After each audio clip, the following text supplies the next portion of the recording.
এক রাজ্যের অনেক রাজা, তবে সেটি যদি হয় ব্যালন ডিওর, তবে লিওনেল মেসির ধারে কাছেও কেউ নেই। টানা 4 বারের পাশাপাশি ইতিহাসে সর্বোচ্চ রেকর্ড 8 বার ব্যক্তিগত এই পুরস্কার জিতেছেন আর্জেন্টাইন জাদুকর। যদিও আরেক কিংবদন্তি ক্রিশ্চিয়ানো রোনালদোর পাল্লাও ভারী এই পুরস্কারের। মেসির পরই দ্বিতীয় সর্বোচ্চ 5 বার জিতেছেন তিনি।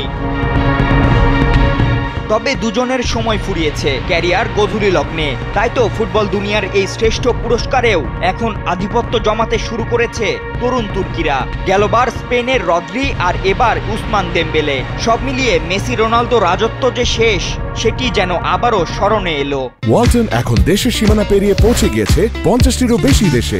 ওয়ালটন, ঘরে ঘরে বিশ্বজুড়ে। তবে এত কিছুর পরও একটা প্রশ্ন থেকেই যায়, লামিন ইয়ামাল, দেমবেলে, রাফিনিয়া, এমবাপেরা কি পারবেন মেসি রোনালদোর রেকর্ড ভাঙতে? গেল রাতে লামিন ইয়ামাল, রাফিনিয়াদের মতো প্রতিভাবানদের পাশ কাটিয়ে প্রথমবারের মতো ব্যালন ডিওর জিতেছেন উসমান দেমবেলে।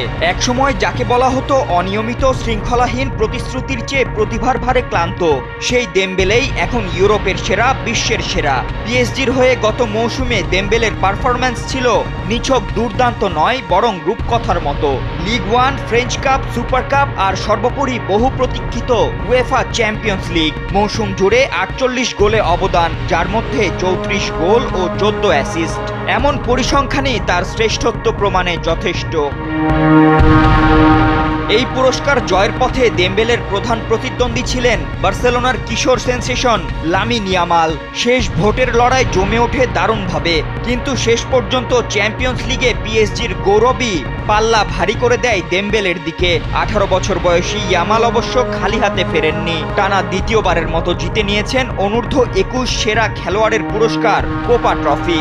তবে তরুণদের এই অর্জনের মধ্যেও ফুটবল প্রেমীদের হৃদয়ে আঘাত করবে একটি বার্তা, ব্যালন ডিওরে শেষ মেসি রোনালদো অধ্যায়। ফাতিন ইশরাক, কালবেলা।